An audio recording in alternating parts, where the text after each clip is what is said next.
I'm originally from Colorado. I was born and raised in Colorado. Oh, okay. Yeah. Where about in Colorado? Uh, I was born what they call the San Luis Valley, Okay. in Mata Vista, Del Norte area. Okay.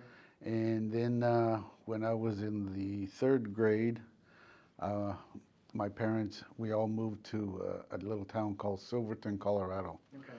way up in the mountains. A lot of people wonder, where is Silverton? And if I ask them if they ever heard of Mesa Verde National Park or Durango, the narrow gauge train that runs between Durango and Silverton, they say, "Oh yeah, I know where that's at." Yeah. I said, "That's where I grew up." There. Yeah, I was very fortunate because when I came back from Korea, I was stationed in Korea for a year, and then when I returned, I had a change of assignments. I was supposed to go to Fort Polk, Louisiana, but then I managed to speak to somebody in Department of the Army, and they sent me to Fort Carson, Colorado. Okay. So I was there at Fort Carson. That's good. Yeah, Is that long ago? Or, no, right after you service in Korea, you said that's yeah, okay. yeah. Okay. Yeah. It's been quite a while, but I still have family that live in Colorado. Yeah, Okay. It, so I go to Silverton once every 2 or 3 years okay.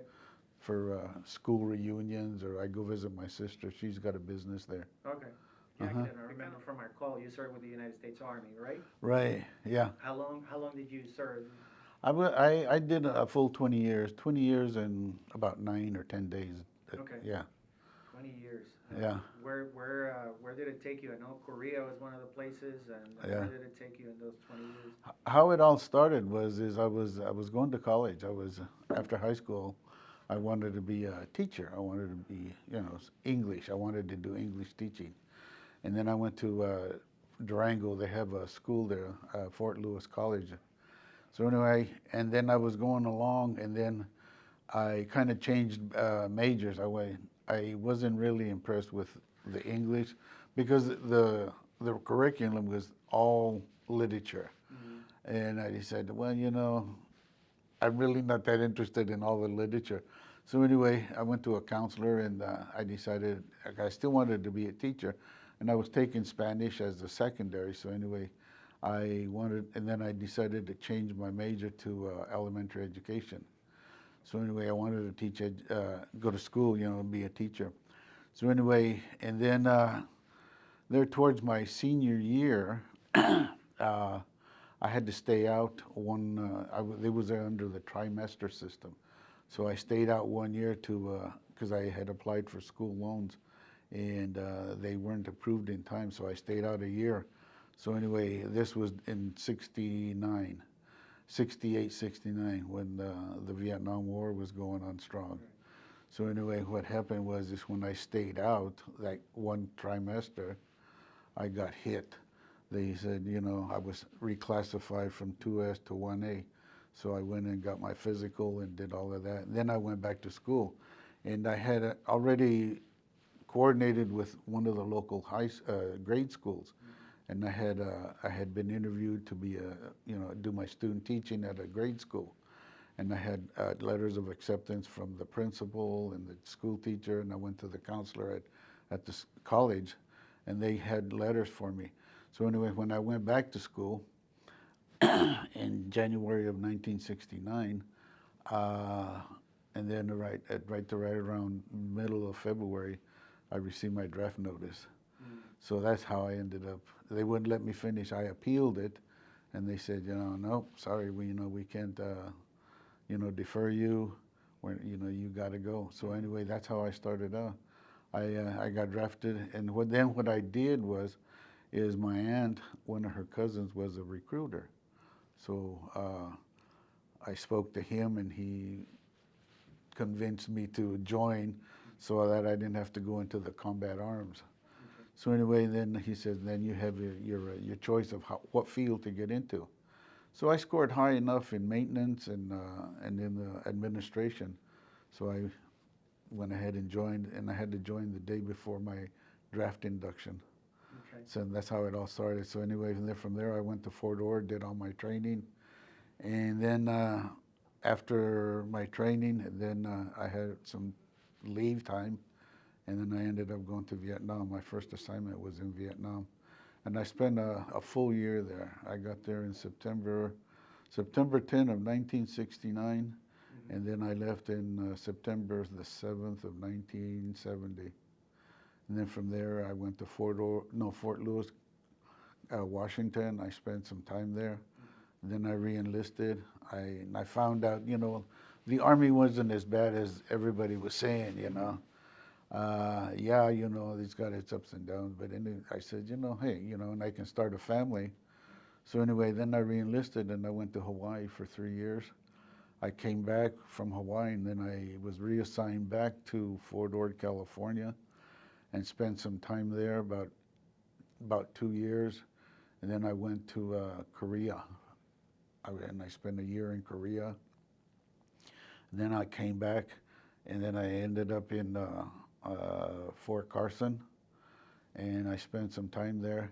And during the initials, I was enlisted. I was an I came up through the ranks. I came in as an E1, and then I ended up making E7. And when I was at Fort Carson, I was assigned to a heavy maintenance company. And my, like I said, I was always in the mechanical field. And when I was there, I got involved into the heavy equipment movement, what they call the recovery. So I had a good, what they call a warrant officer. He was a maintenance technician. And he got in, he set me down and he says, he said, I want to make you an officer out of you. And I says, really? And he says, yeah. He said, we're going to work on that. So he made me go to school at nighttime. I went to school for machining and welding, and then I went in front of a board for what they call the warrant officer board. And my first time around, I was accepted. So anyway, I went from an E7 to a W1. And that's the middle ranks. They have enlisted, then they have warrants, and then they have, the commissioned officers. And then after I was made a warrant, I stayed there at Fort Carson for a while. And then they sent me to school for warrant officer school. And then from there, I went to Germany. And I ended up staying in Germany until I retired. I took a European out. And then I retired in 1989. Yeah. How did you like Germany? Oh, it was beautiful. Yeah. I mean, it was a whole different world, Okay. And people always ask me, what was it like? What did you like about it? What I liked about it is it gave me the ability to go see things that you only read about. I tell people, you look in the book, and you read about Italy, and you see pictures of the Colosseum, you look at other pictures, you watch TV and you see Greece, and you look at they talk about Greece, the home of the Olympics. Well, I went to Greece, I was being in Colorado, I was an avid skier growing up. So when I got into Germany, I went to Munich where the Munich Olympics were, the Summer Olympics were there. I went to Austria and I saw I skied the places where the Winter Olympics Winter Olympics were in Austria, yeah. And it was a lot of the history too, Even though I was there in the, all during the 1980s, a lot of the stuff Germany was still in the rebuilding stage. Right. Yeah, and you could go to places where whenever they would show Hitler at Soldiers Field, that's where I was stationed at. I was stationed in Nuremberg. I went by the buildings, and I wanted to do a tour of where they held the Nuremberg trials. But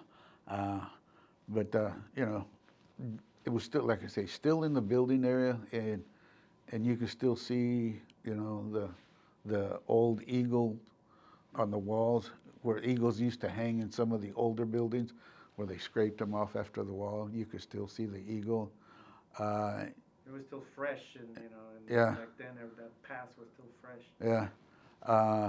And then, they always talked about Auschwitz, or, the concentration camps. And in Munich, I was able to go see there was one concentration camp there, and it was called Dachau. And you can see what it was really like. Yeah. But, that was but it was just enjoyable. I mean, I had a passport. I could get a passport. I was able to get a passport. I had an international driver's license. So as long as I had free time, I would go wherever. Yeah. And, Hmm. yeah, tell me. And then and you make whatever you make. What you put into it, you get out of it. Everywhere I went, when I was in, and I always had an ambition to finish my education. What I mean. And when I was at Fort Ord the second time, I went to night school. And I went because the University of Maryland was everywhere. Uh, and that's where I graduated from, the University of Maryland, the European campus. So anyway, what they did is, when I first found out about University of Maryland, it was one of the major schools at all the bases. It's worldwide. So I went ahead and submitted my transcripts. I was reevaluated, and then they kept track of me. And then everywhere I went, I always went to the education center, and I ended up going to school at nighttime, getting my diploma, and I ended up graduating from University of Maryland when I was in Germany. And then when I was there, because the military, one of the things for promotion, they always look at what type of education. They always pushed education, and that's one of the things that I always wanted to do. Like I said, it's one of my ultimate goals. And then I started my master's program while I was in Germany also, through Boston College. They had Boston College over there. But then after I retired in Europe. I retired in 1989, and then I stayed there as a civilian. And during Desert Storm, right around the latter part of 1990, I was in support of the government. I worked for what they call the Army and Air Forces exchange stores. And then I taught welding and machining and some business courses for Central Texas College. Central Texas was big in Germany. So anyway, Really? yeah, so I was always, constantly doing things, which was nice. But then when I was there in the middle part of 1990, somewhere around August or September, you could see the changes. We used to have what they call the BDUs, the camouflage battle dress uniform, the camouflage uniforms. That's what we had. And there was the desert, not the desert, the forest kind, the green, Yeah, the green. green and brown. Right. And then all of a sudden, you started looking around, and you would see the vehicles going from the camouflage green to the desert camouflage. Yeah. And then next thing you know, you started seeing people wearing sand-colored camouflage. So anyway, and then it's the old saying, you can see the writing on the wall then. Yeah. Yeah, then you knew that things were building up in the Middle East and all that. So anyway. Prepping and revving up for to kind of focus on that, right? Yeah, and next thing you know, they said, and then I was right, because over there, my friend of mine, and she ended up being my wife. We met some other people there, and we were having Thanksgiving dinner at one of the American hotels, and we were watching TV, and they had announced that they would be moving into Kuwait. And then I said to myself, well, it's time to pack your bags. It's time to leave. So I, got all my stuff together, and then I came back to the States, because it was, I lost all my, basically I would have lost. There was no employment, because the only people that excuse me, the only people that stayed behind, because where I was at in Nuremberg, they had the 1st Armored Division, the 2nd Armored Cav Regiment, 16th Engineers, 210th Field Artillery Brigade. All of them, they left. All that were left were the dependents and the civil service people. Right. So anyway, that's when I decided to come home. I have friends. There's certain things I don't regret. I never, I thought I would regret, but I don't regret ever going into the military. And I guess looking back, maybe I think I would have taken that step, went ahead and joined after college. There are a couple of things that I do regret, believe it or not, and I've told my sons about this. And I told them, I says, when I was in the military, you always found mentors. I don't care what they say, but you have to, I guess it's the thing, you always have to be aware of your surroundings, and instead of doing a lot of involvement with people, I think a lot of times you just have to stand back and look at like a picture. Like when you go to a movie, you look at the movie and you look at what's going on, but then you have to kind of stand back because you get involved with the movie, but you have to stand back and see the real picture. And when I was stationed in Hawaii, when I was in Vietnam, I was assigned to an artillery company. And we were always in base camps, but occasionally where we were at, we would have to go to a firing battery. Well, we always had one battery that was called a jungle battery. That battery moved every 90 days. 90 days, they would come in there and pick up their guns and move to another place, or the people that were in this battery, jungle battery, they would take the people to another location where new guns were set up for firing. And I tried to get out of the military, believe it or not, and that was, and I told them, I said, I don't have any brothers, I'm the sole surviving son, and they said, well, is your dad still alive? And I said, well, yeah.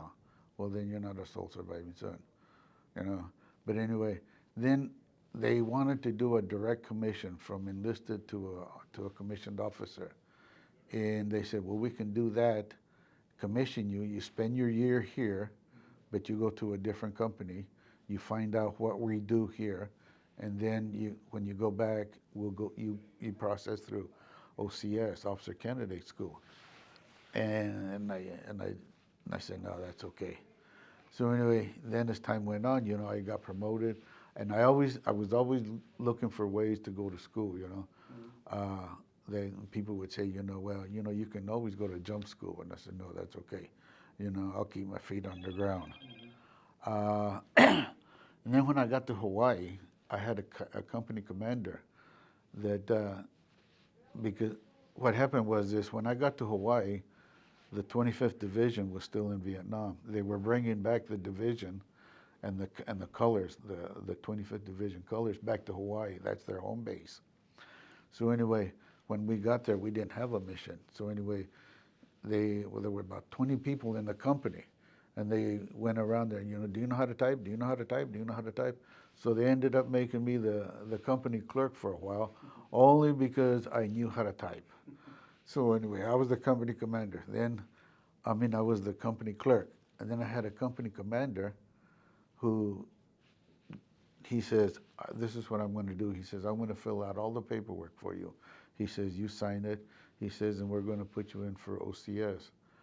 And I thought about it, because back then when I was still in Hawaii, the Vietnam was still, but it was breaking down. You knew about it. And then I said, no, that's okay. I'm going to stay in as enlisted. Because during that time, I had my ambitions on becoming a first sergeant or a command sergeant major. And those are the two times that I regret not listening to somebody. Somebody had an eye on me because they knew I had the ability to do something, but I didn't take that step. And I think when I got to Fort Carson, when I had that warrant officer sit down with me and tell me, he said, I'm going to make a warrant officer out of you. He says, and the first thing you're going to, he told me, he says, I'm going to do two things for you while you're here with me. And I says, what's that? He says, I'm going to teach you how to do your own income taxes so you'll never have to pay. And number two, he says, I will make a warrant out of you. And I says, really? And he says, yeah. And the only reason he said about doing the taxes, because he worked part-time for H&R. So anyway, and it taught me something because, it was one of these things, where you're as an officer or as a superior, you have the ability to help people and guide them and teach them right. Be the mentor for somebody else. And that's what he did. And he sent me to school. And there was the weird thing about it is when we got to Germany, I got to Germany, he left Fort Carson, he went someplace else. I was at Fort Carson, I went to Aberdeen for training. Then I went to Germany and I got assigned to the 71st Maintenance Battalion, the heavy company. So anyway, I was there about 7 or 8 months. And I had to go to a little concern called Bamberg because we had a sister company out in Bamberg in support of the 2nd ACR. So I walk into the shop and guess who was there? My old mentor. By this time he had been promoted from a W3 to a W4. Yeah, so anyway, we just sat there and laughed and I says, hey, I can call you by your first name. He said, no, I'm still chief. Warrant officers in the Army they do one of two things. They're either helicopter pilots or technicians. I was a technician. I ended up being what they call allied trades.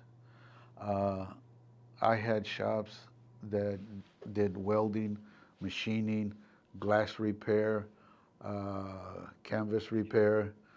And then when I was in Germany, I was in a heavy company, general support, and it was still allied trades, but I had typewriter repair, teletypewriters, typewriters, heavy equipment. We used to haul all the tanks whenever they broke down out in the field. Yeah, so I had to be proficient in welding, machining. It was my specialty. That's what they used to say. This is your specialty, or you were. And a lot of times they really didn't classify you an officer. They said, well, because you were enlisted at one time. Mm-hmm. But all of that has changed. This was many years ago. But like now, they can become company commanders, detachment commanders, but the ones that are the technicians. But the other ones are always the helicopter pilots. Yeah, because majority of your helicopter pilots in the military, in the Army, are warrant officers. Okay. I think what really meant a lot to me was how I was treated, and what changed my mind about what the service does is when I came back from Vietnam, during that time, it was nasty. And it was like you were afraid to wear the uniform outside the base. And it puts they talk about flashbacks, PTSD, things like that, and how this all works. And when I was going home, when I came back from Vietnam, I was going home. And I went to the airport, there were several of us. And there was one guy there who had been there many a times.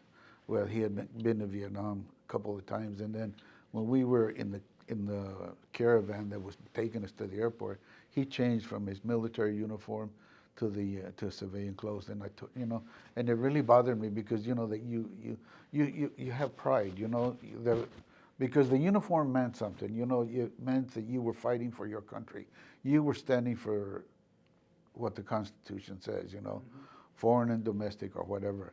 And this guy, he kind of pulled me aside and he says, when you get to the thing, he said, do not stop. He says, when you get to the airport, he says, grab your bags, he says, and just keep going through. He said, don't pay attention to anybody. And sure enough, people standing there. and you know they threw stuff at you, they spit at you, called you names and stuff like that. And I think about that, you know, and then you know, like now, uh, I still wear my uniform. I've gone out and even though, you know, I wear my uniform, and I always want to wear it with pride, you know.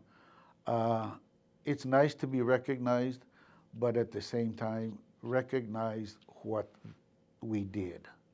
You know, uh, my my dad never spoke much about what, you know, he went through during World War II, but I always respected him because he always had his uniform in the closet, and when he passed away, I brought it with me. Uh, Veterans Day means a lot to me, but I think what means more to me, to tell you the truth, is Memorial Day.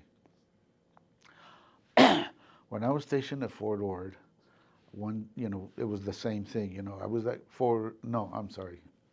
When I came back from Hawaii to Fort Ord, yeah, Fort Ord, I got assigned to a unit, and we didn't have a mission. Again, they were bringing the colors from Korea to stateside, and we didn't have a mission. So anyway, you know, we would do police call, what they call police call, go around picking up trash this way and that way. And then one day we had a formation, and the first sergeant got a hold of me, and he says, "Hey," he says, "tomorrow," he says, "you got to go see the sergeant major." You know, my initial reaction was, "Why? What did I do wrong?" Yeah, I got to go see superior. You know, he said, "I don't know. The sergeant major wants to talk to you." So I went and seen the sergeant major. He told me what I had to do. So anyway, then the next day I showed up in my Class A uniform, and I had to go with a detail to a funeral home. And this was mid 75, late 75. So anyway, we went there, and my job, all we were supposed to do is just represent the military. You know, me and 6, 7 other guys. And he told me, he says, "You're in charge, you know, you're the ranking man, you're in charge," the sergeant major did. So anyway, and you know, you're sitting there and you look in the funeral home, you know, and just a couple of people, you know, you can tell who the family were and who the friends were. So anyway, and you know, and it kind of bothered me, you know what I mean? You know, I'm sitting there, you know, I don't know this guy, you know. So anyway, we finished, we went back there, and I went and I saw the sergeant major. And he says, "How did it go?" I says, "Everything went fine." He says, "What'd you do?" So I told him exactly what we had done. He says, "Okay." He says, "Well," he says, "what," he said, "do you, have you, always keep your uniform ready?" He says, and stuff like that. And he says, "And you're dismissed." And I says, "Okay." So anyway, and I started to walk out. And then he says, "What's the matter?" And I says, "I just have one question, Sergeant Major." I says, "Why me?" I says, "Why me go do this?" And he says, "What do you mean?" I says, "All the other NCOs in the company." I says, "How come you selected me?" And he says, "You know why?" He says, "See what's on my shoulder over here on the right side?" And I said, "Yeah." He said, "What's that?" I said, "That's your combat patch." He said, "What do you have?" I said, "A combat patch." He says, "That was your brother." I said, "Wow." Made you think. So I walked away. And I thought about that for a long time, you know, and then I knew what Memorial Day stood for. And then when it really hit me close was when I went to Washington, D.C., and I saw the Vietnam Memorial.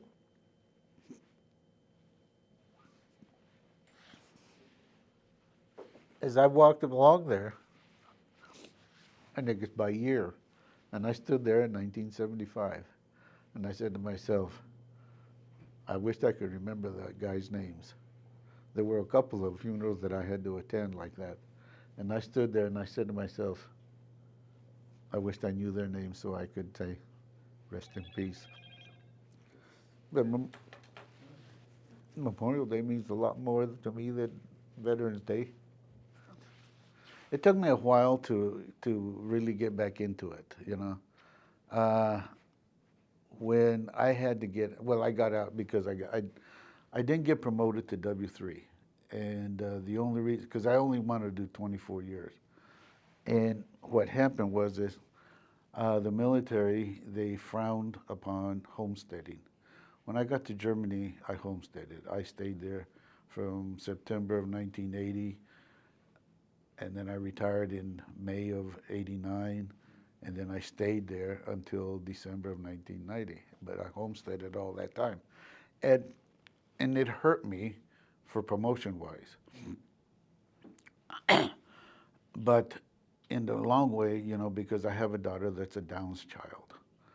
And my ex-wife, she was working for the American bank, but they were under the European system. So in other words, she got paid in Deutschmarks and had all the benefits of a German. And we stayed there because Amy, my daughter, was going to a German school and was under the German health system, which really helped out because it was a little more in-depth to taking care of the handicapped kids than what the Americans were offering in school. Right. And then when I came here, I got involved with private security. And then when I completely retired, that's when I got more involved. Started going to the American Legion. I went to the VFW. I joined all those VSOs, Veteran Service Organizations. And then I came up to what they call the MOAA, Military Officers Association of America, and they were a little more involved in certain things than the VFW and American Legion, but I still support those. So anyway, and then I got involved with the Military Officers Association, or the Military Order of the World Wars, and then as I got more involved with them, well, it got me more involved, and I've always been like that now, because like the MOWW, the World Wars thing,